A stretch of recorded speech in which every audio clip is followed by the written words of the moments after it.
नमस्कार CSK news में आप सभी दोस्तों का एक बार फिर से बहुत बहुत स्वागत है। दोस्तों, दिन भर की जो फटाफट बड़ी खबर निकल के आ रही है, एक एक करके जाने की। दरअसल देश भर में संक्रमितों के आंकड़े के साथ साथ आपको बता दें कि कुछ एक बड़ी खुलासे हुए हैं। आपको बता दें कि केरल और कर्नाटका में आईसिस आतंकवादियों की है बड़े पैमाने पर मौजूदगी। दरअसल संयुक्त राष्ट्र की रिपोर्ट में बड़ा खुलासा हुआ, इसके बारे में भी आपको बताएंगे। इस बीच आपको बता दें कि चीन लद्दाख के बाद अब म्यांमार में आतंकवादियों को हथियार सप्लाई कर रहा है। भारत को फिर से नॉर्थ ईस्ट में विद्रोह की चिंता, इसके बारे में भी आपको बताएंगे। लेकिन भारत ने पूरी तरीके से मुंहतोड़ जवाब देने का ऐलान किया। उस बीच चीन से तानातानी के बीच अमेरिका ने दी है राहत। 800 किलोमीटर प्रति घंटे तक स्पीड वाले ड्रोन खरीद पाएगा भारत। कुछ एक और बड़ी खबर निकल के आई, जहां पर पाई के मोहताज माउंटेन मैन दशरथ माझी के परिवार को सोनू सूद ने बढ़ाया मदद का हाथ। और आपको बताएंगे कि आजम खान का ऐलान, कहा राम मंदिर के लिए नहीं बुलाया गया तो कर लेंगे आत्महत्या। और बीजेपी भी राजस्थान में हुई है एक्टिव, और गहलोत सरकार गिरने की कगार पे। तो सब कुछ खबरें एक एक करके आपको बताएंगे, लेकिन उससे पहले छोटा सा निवेदन, अगर आपने चैनल को अभी तक सब्सक्राइब नहीं किया तो प्लीज सब्सक्राइब की लाल बटन दबाकर चैनल को सब्सक्राइब करें। और अगर आप भी मानते हैं कि मोदी सरकार न केवल कोरोना से बल्कि देश के दुश्मनों को भी मुंहतोड़ जवाब देने में सक्षम है, तो इस वीडियो को दिल से लाइक करके अपना समर्थन दर्ज करें। दरअसल पहली बड़ी खबर आपको बता दें, देश भर में संक्रमितों का जो आंकड़ा लाइव स्टेटस है वो 13 लाख के आंकड़े पार कर गए। दरअसल 13,39,195 कंफर्म केसेज हो चुके हैं, तो मृतकों की संख्या 31,000 के आंकड़े पार कर गई है। अच्छी खबर आपको बता दें कि 8,50,000 के करीब लोग स्वस्थ हो चुके हैं, तो वहीं वर्तमान में 4,57,000 के करीब लोग एक्टिव केसेज वर्तमान में हैं। हम चलते हैं अगली बड़ी खबर। आपको बता दें कि म्यांमार में आतंकवादियों को हथियार सप्लाई कर रहा है चीन। भारत को फिर से नॉर्थ ईस्ट में विद्रोह की है चिंता। दरअसल हाल ही में म्यांमार थाईलैंड चीन सीमा पर मेईताओ क्षेत्र की बड़ी मात्रा में अवैध चीनी हथियारों की बरामदगी के बाद उत्तरी पूर्वी क्षेत्र में एक बार फिर विद्रोह भड़काने की कोशिश को लेकर भारत की चिंता बढ़ गई है। एक यूरोपीय थिंक टैंक ने ये बातें कही हैं। दरअसल European Foundation for South Edition ने 23 जून को इरावदी में प्रकाशित एक रिपोर्ट का हवाला देते हुए शुरुआती जांच में पता चला कि हथियार म्यांमार के विद्रोही समूहों के लिए ले जाने के लिए कर रहा है। और आपको बता दें कि चीन लगातार भारत को स्थिर करने के लिए पूर्वोत्तर राज्यों में अब अपने नए नए हथकंडे अपना रहा है।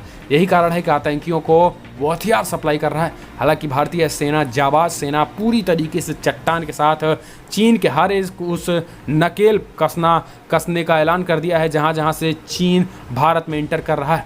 हम चलते हैं अगली बड़ी खबर। आपको बता दें कि केरला और कर्नाटका में आईसिस आतंकवादियों की बड़े पैमाने पर है मौजूदगी। संयुक्त राष्ट्र की रिपोर्ट, यूएन का बड़ा खुलासा।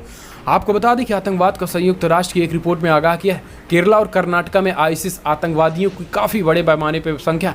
आपको बता दें कि इस बात पे भी ध्यान दिलाया गया है कि भारतीय उपमहाद्वीप में अलकायदा आतंकवादी संगठन क्षेत्र में हमले की साजिश रच रहा है। यह माना जाता है कि इस संगठन में भारत, पाकिस्तान, बांग्लादेश और म्यांमार के 150 से 200 आतंकवादी हैं। आपको बता दें कि आईसिस, अलकायदा और संबंध व्यक्तियों और संस्थाओं से संबंधित विश्लेषणात्मक सहायता एवं प्रतिबंध निगरानी दल की 26वीं रिपोर्ट में कहा गया है कि भारतीय उपमहाद्वीप में अलकायदा तालिबान के तहत अफगानिस्तान के निमरुज, हेल्पंद और कई प्रांतों में काम कर रहा है, जो कि ये भारत के लिए काफ़ी खतरनाक हो सकता है। तो यूएन के इस रिपोर्ट के बाद भारतीय एजेंसियां और ज़्यादा चौकन्ना हो गई है। हालांकि आपको बता दें कि केरल में आतंकी घटनाएं होती थी, ये तो पहले से ही पता था, लेकिन यूएन के इस रिपोर्ट के बाद और चौकन्ना हो गई। हम चलते हैं अगली बड़ी खबर। दुखद, मध्य प्रदेश के मुख्यमंत्री शिवराज सिंह कोरोना पॉजिटिव पाए गए। 2 दिन पहले उनके मंत्री भी हुए थे संक्रमित। दरअसल मध्य प्रदेश के मुख्यमंत्री शिवराज सिंह चौहान एक बार फिर कोरोना पॉजिटिव मामले उन पे भी निकल के सामने आए हैं। आपको बता दें कि 2 दिन पहले उनके प्रदेश के मंत्री सहकारिता अरविंद भदौरिया भी कोरोना वायरस पॉजिटिव पाए गए थे। दरअसल मंत्री सोमवार को कैबिनेट की बैठक में शामिल हुए थे और मंगलवार को मध्य प्रदेश के राज्यपाल लालजी टंडन के अंतिम संस्कार में भी गए थे। इस दौरान मध्य प्रदेश मुख्यमंत्री शिवराज सिंह चौहान और कई अन्य गणमान्य व्यक्ति भी लखनऊ में अंतिम संस्कार में उपस्थित हुए थे। शिवराज ने ट्वीट करके कहा कि मेरे प्रिय प्रदेशवासियों, मुझे कोविड-19 के लक्षण आ रहे थे। टेस्ट के बाद मेरी रिपोर्ट पॉजिटिव आई है।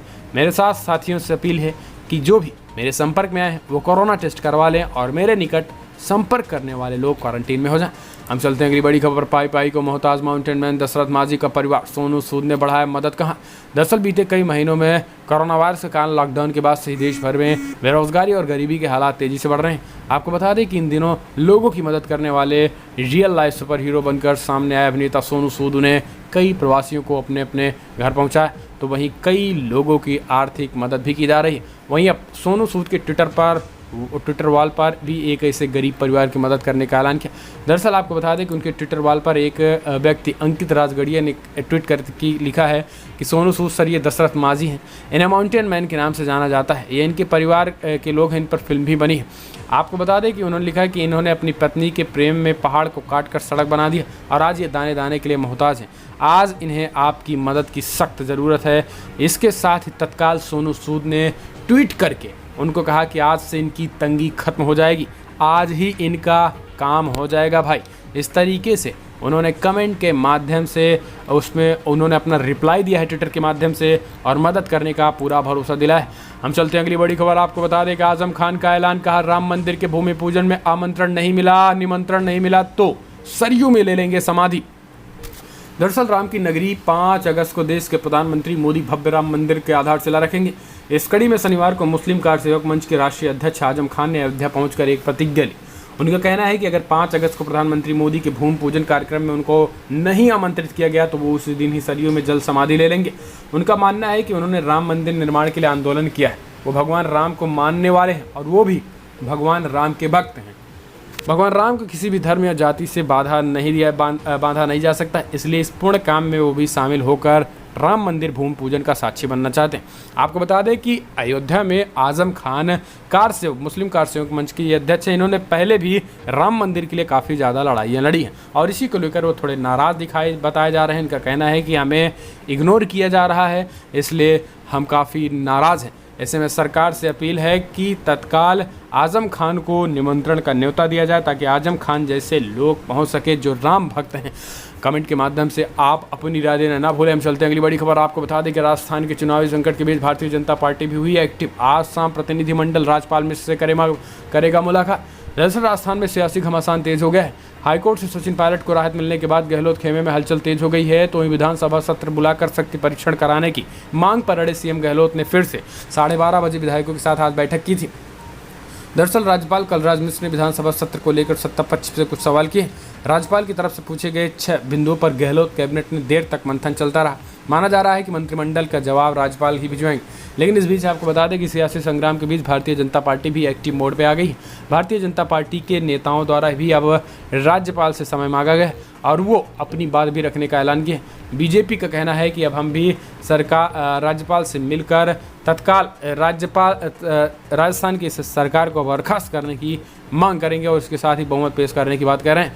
हम चलते हैं अगली बड़ी खबर। आपको बता दें कि बिग ब्रेकिंग न्यूज़ निकल के आ रही है। अभी चुनाव हुए तो पार्टी कैसा करेगी प्रदर्शन, पश्चिम बंगाल के जिला अध्यक्षों से पूछ रही है भाजपा।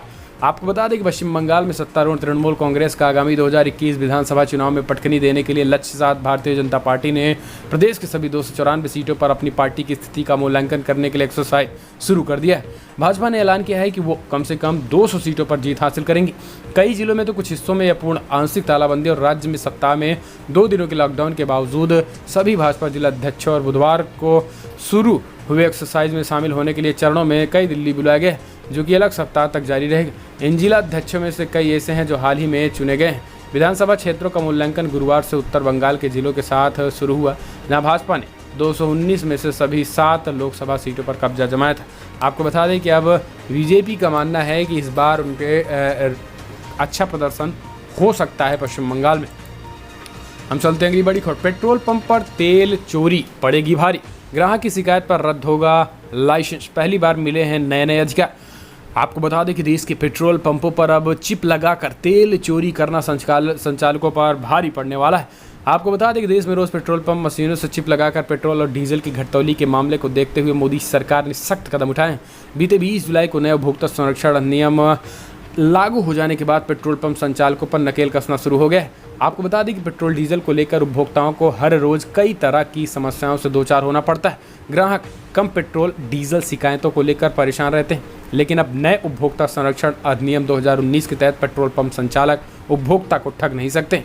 अब पेट्रोल पंप पर पेट्रोल या डीजल मानक के अनुसार ही मिलेंगे। अगर ग्राहक शिकायत करते हैं तो पेट्रोल पंप पर जुर्माने के साथ उसका लाइसेंस भी रद्द हो सकता है। ये आपको बता दें कि जुलाई के इस नए उपभोक्ता संरक्षण अधिनियम 2019 के तहत ये बड़ी खबर है। हम चलते हैं अगली खबर लेते हैं। आपको बता दें कि बिहार इलेक्शन कमीशन वोट डालते समय टूथ पिक्स और दस्ताने का होगा इस्तेमाल। कोरोना काल में अब बिहार चुनाव इलेक्शन कमीशन का नया नियम कोरोना वायरस के प्रसार के बीच चुनाव आयोग ने बिहार चुनाव को कई सावधानियां बरतते हुए कोरोना कराने का फैसला किया। आयोग ने निर्णय लिया है कि बिहार चुनाव social distancing, PPE kits, thermal scanning, बूथों की संख्या आदि में बढ़ोतरी के साथ कराया जाएगा। बिहार में चुनाव कराने के लिए पोलिंग बूथ की संख्या में भी इजाफा किया जाएगा। इस बार 34,000 पोलिंग बूथ अतिरिक्त बनाए जाएंगे। इस तरह कुल संख्या 1,06,000 होगी। यही आमतौर पर चुनाव में बनाए जाने वाले पोलिंग बूथों के मुकाबले 45% अधिक है। चुनाव आयोग ने अपने प्रस्तावित हाँ और ना की सूची में मतदाताओं को बड़ी सभाओं में भाग लेने के दौरान फेस मास्क पहनने के लिए सुनिश्चित करने के लिए कहा है। प्रतिबंध बड़े सार्वजनिक समारोहों पर लगाए गए हैं, जिनमें पूजा स्थल भी शामिल है। वहीं इलेक्ट्रॉनिक वोटिंग मशीन का इस्तेमाल करते समय मतदाताओं द्वारा टूथपिक और दस्ताने का उपयोग किए जाने का ऐलान किया। हम चलते हैं अगली बड़ी खबर। आपको बता दें कि बिहार आपदा को चुनावी अवसर में बदलेंगे सीएम नीतीश। बाढ़ प्रभावित हर घर को 6-6 हज़ार रुपये की देंगे मुआवजा। दरअसल चुनावी साल में बिहार दो बड़े त्रासदी, कोरोना और बाढ़ एक साथ झेल रहा है। इसके जरिए जाहिर है कि विधानसभा चुनाव से पहले दोहरी राजनीतिक चुनौतियों से जूझ रही नीतीश सरकार की टेंशन तो बड़ी ही है। हालांकि अंदर खाने खबर यह भी है कि आपदाओं से सीएम नीतीश कुमार चुनावी अवसर में बदलने की तैयारी में होगा क्या। आपको बता दें कि इसमें माना जा रहा है कि नीतीश सरकार बाढ़ पीड़ितों से 6-6 हज़ार रुपये देकर उनका ऐलान करने के साथ ही उनको 6-6 हज़ार रुपये मुआवजा दे सकते हैं, जिससे बाढ़ पीड़ितों को थोड़ी राहत मिल सकेगी और आने वाले चुनाव में नीतीश सरकार को कुछ फ़ायदा भी हो सकता है। तो इसी को देखते हुए अब नीतीश सरकार 6 हज़ार रुपये देने की बात कह रही है। हम चलते हैं अगली बड़ी खबर लेते हैं। आपको बता दें कि पायलट की कर्मभूमि में कांग्रेस का प्रदर्शन उमड़ी भारी भी। आपको बता दें कि प्रदेश में सियासी भूचाल के बीच राज्यपाल कलराज मिश्र द्वारा विधानसभा सत्र नहीं बुलाने के बाद प्रदेश कांग्रेस कमेटी के अध्यक्ष गोविंद सिंह टोटसरा ने जिला स्तर पर प्रदर्शन करने का आह्वान किया था। लेकिन सचिन पायलट की कर्मभूमि रहे दौसा जिले में इस प्रदर्शन का असर होने की बहुत कम संभावना थी, क्योंकि जिले के 2 विधायक सचिन पायलट के खेमे में हैं और दौसा जिला मुख्यालय के विधायक मुरारी लाल मीणा भी पायलट खेमे हैं। लेकिन आपको बता दें कि पूरे राजस्थान में कांग्रेस पार्टी प्रदर्शन कर रही है, जबकि राज्यपाल पूछ रहे हैं कि आखिर प्रदर्शनों से होने वाला क्या है। आपको बता दें कि अशोक गहलोत का स्वयं कहना है कि अगर सरकार न माने, यानी सरकार अगर न मानी, राज्यपाल न माने, तो राष्ट्रपति से भी मुलाकात करेंगे और दिल्ली में प्रधानमंत्री आवास के सामने भी प्रदर्शन करने की चेतावनी दे डाली है अशोक गहलोत ने।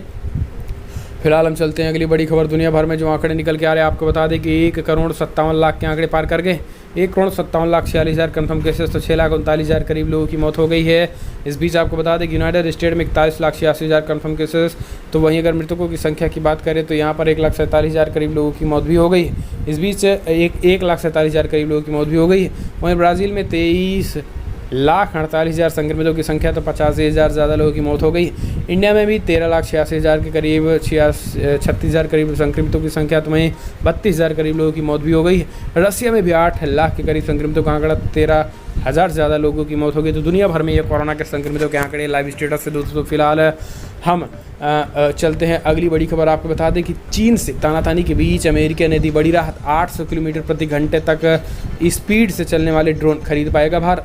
दरअसल चीन से तानातानी के बीच अमेरिका ने अपने उस आदेश में संशोधन किया है, जिसका फायदा भारत सहित उनके दुनिया भर के साझेदार देश को मिलेगा।